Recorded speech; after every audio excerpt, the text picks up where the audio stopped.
فود الكذا فود دوم تفود ورمي أركر هذا. السلام عليكم ورحمة الله وبركاته. إيجا أكا بايتك آريتين جرا هردفتوتا خبجمتوتا إلمان أورمودا. إرجع جبابتوتا كوسنيف دبر فشون بربادة كيستو شمرن بيا أورما خنا كيس جرتن شمرن أورمودا إرجع خنا بريشتني أكاسين نجيب فتن بربادة. مالي بيتو يرو باي إرد ديبني سنتم نجرا أكمن إنجدس حرس إرد ديبي سنتمو بايتك قدين جرا يتودا ميرا آريو يتين نوفي فيديو خليسا قد يفهم السوشيال ميديا كان ردي ماجرو أكا إير أورمودا شمرن أورمو رتي دينتي إير أورمودا أكا نجالة بيكني أن أوفي كوتي إير ما كان كون جيب إير أورمو جدمي واما مكوت إرغسي غافا شمرن إير أورمو جالة بيكو إتو إسني مرماتو رت إير أورمو هند إباني باوانتي كيسا هم بسا ننجرو أكا متنمني هذا كابو نمني أبوليتي كابو namni jaartiin isaa kana fuulduraatti dubartii ta'e dubartii sadi mana tokko keessaa qullaasii uffatarraa yaasee qaama haadha ofii bakkeetti argisiisa. Kan akkanaatii wajjiniin dhiira jedhamnee waamammuun nuuf qaanyii guddaadha. Shamarran isinis badii guddaa qabdu. Akkamitti nama hin beekne bira dhayxee mana ijaazaa ol lixxee nama sadiin jaarsa keetii miti. Abbaa keetii miti obboleessa keetii miti nama hin beekne tokko nama nikaa sirraa hin qabne tokko bira akkamitti dhaqxa?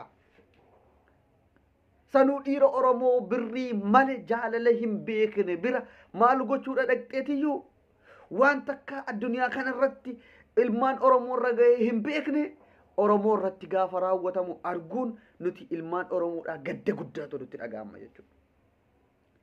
Yoo gorsa keenya dhageesse yaa shamarran Oromoo dhaabadhuutii hafi malee addunyaa fuulduratti salphattee baduurra heerumni sitti hafee yoo rabbi carraa keessa tolche gaafa biyya galte jaarsa dulloomaatiillee heerumuu siif wayya malee duuriyyoota biyya arabaa teessee dalagaa malee jechuudha.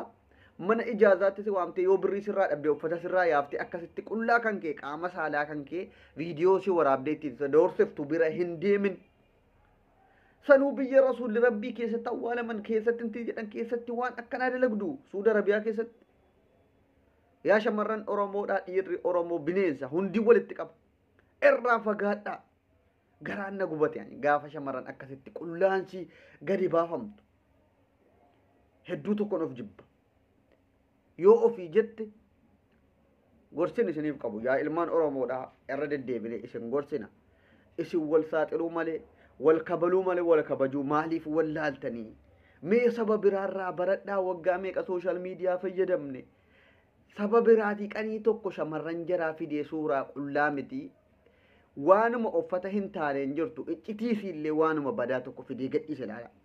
Kan keenya immoo mee ilaalaa sooshaal miidiyaa kanarratti tiiktookii irratti yoo waa arganne ajandaa guyyaa afurii godhannee irraa iyyina.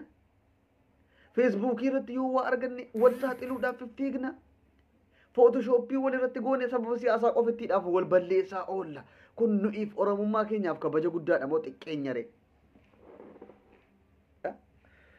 Yaa shamarran keenya rabbiin isina eegu malee wallaahi karaa fuulduraatti waan dhufuudhaaf deemu hedduu na yaaddesse. An shamarran gaafa miidhamtu arguun anaaf dhukkuba. Batalee akkasitti qullaasii ifaa itti ibsi jedheetiyyuu waraabe eenyuun argisiisuuf gadi baaftammoo? Maaliif gadi baaftee immoo obboleettii kan kee salphifta yaaboo? Amma ijoolleen sun bakka argamanitti tarkaanfiin barbaachisu irratti fudhatamuun waajiba. Dhiifamni godhamuuf hin jiru. Kun gocha Minilik godhee wanti adda godhu hin jiru. Minilik aanoleef calanqootti ilmaan Oromoo irratti daguuggaa sanyii sana gaggeesse. Jarra kun jaarraa 21ffaa keessa Minilikiin ta'an jechuudha. Minilik jaarraa 21ffaa ta'anii ilmaan Oromoo irratti gocha badaa akkanaa dalaguun isaanii jara adabsiisa. Adabamuudha qabu. Gadi bahanii ilmaan Oromoo akkanatti mufachiisan an akka kootti adarafeen bullee birgan viidiyoo sana arge. Dhiirri amma yeroo kana dhiira akkanaatii wajjiniin dhiira jedhamnee waamamnaa kan jedhu natti dhagahame. Dhiira Oromoo jedhamnee jedhaa wajjin waamamnaa amma. Jaarraa kana keessa dhiira akkanaatii wajjiniin gaafa waamamtu maaltu sitti dhagahama? Anamma jara akkanaa wajjin dhiira jara kanaa wajjiniin dhiira Oromoo dhiira bara kanaa jedhamee gaafa waamamu hedduudha dhukkubaan. Yoo hammam isiin namiite shamarran irraan garaa muradhee bishaaniif minaan kooti dheen dhiisa yoolleen jaalladhee isiin kan biraa jaallatte nagaatti dheen dhiisa malee gocha badaa akkanaa viidiyoo irratti waraabee qaama saalaa isii waan barbaadde irratti dubbataa akkanatti gadi baasuun baay'ee qaanyii guddaa. Kanaafuu yaa ilmaan Oromoodhaa dhiirota biyya Arabaa jiranu tokko salaamataa hin jedhiniin yoo si jaallate maatii keetti bilbileeni kaasii haa godhatu. Sanaan ala kottuu hijaazaan biratti bahii maaloodhaa inni jedhu kun waan dhufuuf deemu hima diddu du'an diddu sin gorsineera. Hima didduu du'an diddu jechuun dhugaadha. Yoo ati hima diddee gorsa keenya fudhachuu didde waan kana caalu sitti dhufu. Waggaa meeqa sin gorsaa turre? Suudi Arabiyaa kana keessatti ijoollee meeqatu iyyuu hidhamtee akkanatti garafamaa birriin eessa jira kenni hidhamtee harkaa fuudhamaa irraa dubbataa turre laayivii.